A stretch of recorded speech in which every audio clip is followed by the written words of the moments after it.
Hello friends, welcome to my YouTube channel. आज हम लोग बेसिक मैथ में जानेंगे कि नंबर्स क्या हैं, नंबर्स के प्रकार क्या हैं, यानी types of number and what is number. चलिए स्टार्ट करते हैं। नंबर क्या है? नंबर जिनका उपयोग आप मापने, गिनने और नामकरण के लिए करते हैं उन्हें हम नंबर्स कहते हैं। फॉर एग्जांपल 1 2 3 4, ये 5 6 या ये क्या हो गया, नंबर्स हो गए। अब टाइप्स ऑफ नंबर्स की अगर हम बात करें तो टाइप्स ऑफ नंबर्स, पहला है प्राकृतिक संख्याएं, दूसरा है पूर्ण संख्याएं, तीसरा है पूर्णांक संख्याएं, चौथा है परमेय संख्याएं, पांचवा है अपरमेय संख्याएं, 6 नंबर पे है सम संख्याएं, 7 नंबर पर है विषम संख्याएं, 8 नंबर पर है अभाज्य संख्याएं और 9 नंबर पे है भाज्य संख्याएं। चलिए अब एक एक करके पढ़ते हैं कि प्राकृतिक संख्याएं क्या होती हैं। प्राकृतिक संख्याएं वे होती हैं जो 1 से लेके इनफाइनाइट तक होती हैं, यानी 1 2 से लेके इनफाइनाइट तक की संख्याएं क्या हैं? प्राकृतिक संख्याएं हैं। कौन सी संख्याएं हैं? प्राकृतिक संख्याएं हैं। 1 2 से लेके इनफाइनाइट तक, ये क्या है? प्राकृतिक यानी नेचुरल नंबर। अब इन्हें इंग्लिश में नेचुरल नंबर कहते हैं, इसीलिए इनको n से प्रेजेंट करते हैं। अब अगर हम इन्हीं नेचुरल नंबर्स में अगर हम जीरो को भी ले आए, यानी अगर हम कह दें कि 0 1 2 इनफाइनाइट, अब ये क्या हो गया? ये पूर्ण संख्याएं हो गई। कौन सी हो गई? पूर्ण संख्या। पूर्ण यानी कि होल नंबर्स। अब इसे W से प्रेजेंट करेंगे। होल नंबर्स इंग्लिश में कहने के, यानी जब जीरो आ जाएगा प्राकृतिक संख्या में तब हम उसे पूर्ण संख्याएं कहेंगे। यानी 0 से लेके इनफाइनाइट तक की संख्याएं क्या होती हैं? पूर्ण संख्याएं होती हैं। अगर हम 0 को इरेज कर दें तब ये संख्याएं अब क्या है? अब ये प्राकृतिक संख्या यानी नेचुरल नंबर्स हैं। क्या है? नेचुरल नंबर्स हैं। अब ये संख्याएं हमारी नेचुरल नंबर बन जाती हैं, यानी कि 1 से लेके इनफाइनाइट तक की संख्याएं नेचुरल नंबर हैं। और अगर हम इनमें 0 ऐड कर देते हैं तो ये होल संख्याएं बन जाती हैं। चलिए नेक्स्ट बताते हैं। फिर है पूर्णांक संख्याएं, यानी पूर्णांक संख्याएं, जैसे आपने जाना कि पूर्ण संख्याएं जो होती हैं, पूर्ण संख्याएं 0 से लेके 1 2 3 यानी इनफाइनाइट तक हमने पढ़ा। लेकिन अब इधर माइनस में, यानी -1 -2 और इनफाइनाइट तक अगर हम आ जाए तो हम इसे क्या कहेंगे? पूर्णांक संख्याएं कहेंगे। क्या कहेंगे? पूर्णांक संख्याएं कहेंगे। नेक्स्ट है परमेय संख्या यानी रेशनल नंबर। अब परमेय संख्या जिन संख्याओं को P/Q के रूप में प्रेजेंट कर सकते हैं। किसमें? P/Q के रूप में, यानी कि 4/2 या 3/2 या 2/1, यानी जब अगर कोई भी संख्या नहीं होगी नीचे तो भी हम 1 मानते हैं, तभी हमारी क्या हो जाती है? रेशनल नंबर यानी परमेय संख्या। इरेशनल नंबर, यानी अब रेशनल नंबर होने के कारण इसे R से प्रेजेंट करते हैं। नेक्स्ट हमारा आता है कि अपरमेय संख्याएं कौन सी होती हैं, यानी इरेशनल नंबर कौन सी होती हैं। अब इरेशनल नंबर्स में आप देखिए कि √2 को हम क्या P/Q के रूप में लिख सकते हैं? नहीं ना, तो ये क्या हो गई? ये हमारी इरेशनल नंबर हो गया। लेकिन इसी जगह पे अगर हम कहें कि √4, तो √4 को अगर हम करेंगे, रूट इसका निकालेंगे तो 2 होता है। अब 2 जो है उसको तो हम मान सकते हैं ना कि 2/1, यानी ये क्या हो गया? ये हो गया रेशनल नंबर। लेकिन √2 क्या हो गया? इरेशनल नंबर्स हो गया। क्या हो गया? इरेशनल नंबर्स, यानी I से हो गया। नेक्स्ट देखिए सम संख्या, वे संख्याएं जिन्हें हम 2 से भाग कर सकते हैं। 2 से भाग यानी 2 से जो डिवाइड हो जाए वो संख्या, जैसे 2 अब 2 से है ना, कट गया तो 1 आ गया। 4 भी 2 से हो रहा है, लेकिन 3 क्या 2 से जाएगा? नहीं जाएगा ना, इसलिए ये इवन नंबर नहीं है। इवन नंबर्स यानी कि सम संख्या को हम क्या कहते हैं?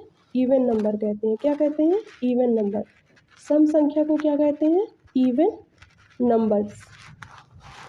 अब सम संख्या को इवन नंबर कहते हैं, लेकिन जो संख्याएं 2 से भाग नहीं जाएंगी वो क्या हो जाएंगी? विषम संख्याएं। यानी जो 2 से भाग चली जाएंगी वो सम संख्याएं होंगी, और जो 2 से भाग नहीं जाएंगी वो विषम संख्याएं होंगी।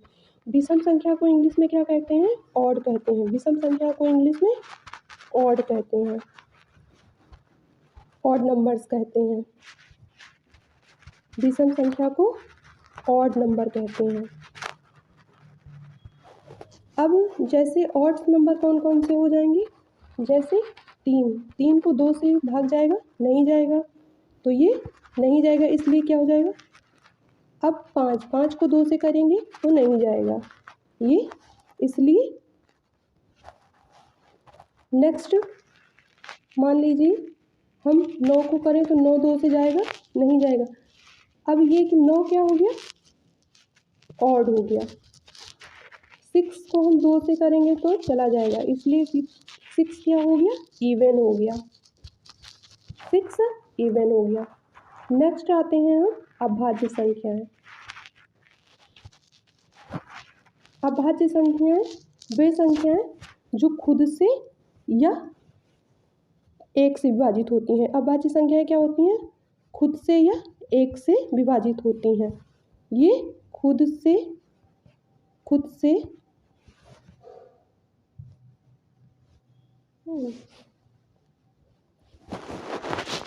अभाज्य संख्याएं क्या होती हैं? यह स्वयं से और 1 से विभाजित होती हैं।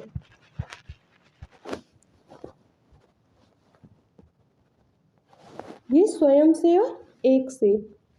अब जैसे कि स्वयं से और 1 से, जैसे 1 है तो 1 किससे है? ये हम बात कर रहे हैं अभाज्य संख्या की। तो स्वयं से क्या है? 1 क्या है? ये स्वयं से कट रहा है।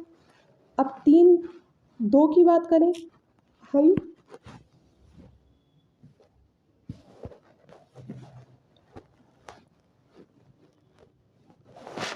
अभाज्य संख्या की हम बात कर रहे हैं, तो अभाज्य संख्या हमने बताया कि स्वयं से या 1 से कटती हैं।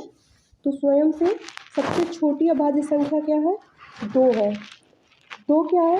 ये स्वयं से कट रहा है 2, 2 एकम 2, और 2 जो है वो 1 से कट रहा है, तो ये क्या हो गया? हमारा अभाज्य संख्या हो गया। अब हम 3 की बात करें अगर, तो 3 क्या है? 3 स्वयं से कट रहा है, 3 एकम 3, और 3 1 से कट रहा है। इसी तरह 5 है। अब अगर हम देखें कि 4 को देखेंगे, 4 तो पता है ना कि 2 से कटता है, इसलिए अभाज्य हो नहीं सकता। 5 हम देखेंगे, 5 क्या है? 1 से कट रहा है और स्वयं से कट रहा है। फिर हम 6 देखेंगे, तो 6 का मल्टीप्लाई क्या होता है? 6 को अगर हम करें तो 6 3 से कट रहा है, 6 2 से कट रहा है, 6 स्वयं से कट रहा है, और 6 1 से भी कट रहा है। तो हमेशा जो अभाज्य संख्या है उनका गुणनखंड हमेशा 2 ही होगा। 2 गुणनखंड का मतलब होता है या तो वो स्वयं से कटेंगी और या तो वो 1 से कटेंगी। अगर वह स्वयं से और 1 के अलावा अन्य संख्याओं से कटती हैं तो वह अभाज्य संख्या नहीं होगी, फिर वो भाज्य संख्या में हो जाएगा। जैसे भाज्य संख्याएं कौन कौन सी होती हैं? 4। अब 4 क्या है? 2 से डिवाइड है। फिर 6, यानी कि जो भाज्य संख्याएं होती हैं वो सम संख्याओं की तरह होती हैं, लेकिन अभाज्य संख्याएं सम संख्या की जैसे नहीं होती है, क्योंकि भाज्य संख्याएं क्या हो जाती हैं? अब देखिए, इसमें भाज्य संख्या में 9 जो होता है वो हमारा भाज्य संख्या होता है, क्योंकि 9 के गुणनखंड देखिए क्या क्या होते हैं? 9 के 3 गुणे 3 हो गया, और 9 एकम 9 हो गया, और 1 गुणे 9 हो गया। यानी इसके गुणनखंड कितने बन रहे हैं? 3 बन रहे हैं, इसलिए ये भाज्य हो गया। लेकिन अगर इसी के गुणनखंड 2 बनते तब हम क्या कहते हैं? इसको हम अभाज्य संख्या कहते। लेकिन 9 जो है वो ऑड नंबर होता है, सम नहीं, यानी इवन नंबर नहीं होता है, ऑड नंबर होता है। ठीक है, चलिए अगेन एक बार रिपीट करवा देते हैं। प्राकृतिक संख्याएं क्या होती हैं? 1 से लेके इनफाइनाइट तक की संख्याओं को हम क्या कहते हैं? प्राकृतिक संख्याएं कहते हैं। इसे n से प्रेजेंट करते हैं। पूर्ण संख्याएं 0 से लेके इनफाइनाइट तक की संख्याएं हमारी क्या होती हैं? पूर्ण संख्याएं होती हैं, लेकिन ये पॉजिटिव होती हैं। अगर हम इसका नेगेटिव साइड भी ले लेते हैं तो उसे हम क्या कह देते हैं? पूर्णांक संख्याएं कह देते हैं। परमेय संख्याएं क्या होती हैं? जो p/q के रूप में प्रेजेंट की जा सकती हैं, उन्हें हम क्या कहते हैं? परमेय संख्या कहते हैं। अपरमेय संख्याएं क्या होती हैं? जिन्हें हम p/q के रूप में प्रेजेंट नहीं कर सकते हैं, उन्हें हम अपरमेय संख्याएं कहते हैं। सम संख्याएं क्या होती हैं? जो 2 से डिवाइड हो जाती हैं, यानी भाग चली जाएं, वे संख्याएं हमारी सम संख्याएं होती हैं। विषम संख्याएं कौन सी होती हैं? जो 2 से भाग ना जाएं। जितनी संख्याएं 2 से भाग नहीं जाएंगी वो सब हमारी विषम संख्याएं यानी ऑड नंबर्स हो जाएंगे। अभाज्य संख्याएं कौन कौन सी होती हैं? जो 1 से और स्वयं से कटती हैं वो अभाज्य संख्याएं होती हैं। लेकिन और इनका गुणनखंड, अभाज्य संख्याओं का गुणनखंड कितना होगा? 2 ही होगा केवल। और भाज्य संख्याएं जिनके गुणनखंड 2 से अधिक होते हैं वे भाज्य संख्याएं होती हैं, और यह संख्याएं एक और स्वयं के सिवा भी अन्य से कटती हैं। मतलब भाज्य संख्याएं क्या हो जाती हैं कि एक और भाज्य संख्याएं क्या होती हैं हमारी? यह स्वयं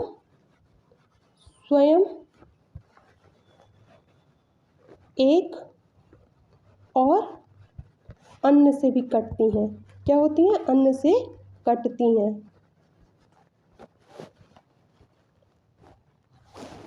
ये हमारे हो गए। अब पूर्ण संख्या में देखिए, जैसे मैंने बताया ना कि पूर्ण संख्याएं क्या हो जाती हैं? 0 से अनंत तक की होती हैं, धनात्मक। अब इसमें देखिए ये क्या है कि यहाँ पे इसको मैंने आपको लाइन से व्यक्त किया। जैसे 1 से लेके अगर हम बात करें इनफाइनाइट तक का, तो क्या हो जाएंगी? ये प्राकृतिक संख्या हो जाएंगी। क्या हो जाएंगी? प्राकृतिक संख्या। ये क्या हो जाएगा? प्राकृतिक संख्या हो जाएगा। लेकिन अगर हम इसमें 0 भी ले लें तब ये हमारी पूर्ण संख्या हो जाएगी। ये PDF मैं अपने टेलीग्राम चैनल पे डाल दूँगी। अगर वीडियो आप लोग को अच्छा लगा हो तो please like, share and subscribe. Thank you.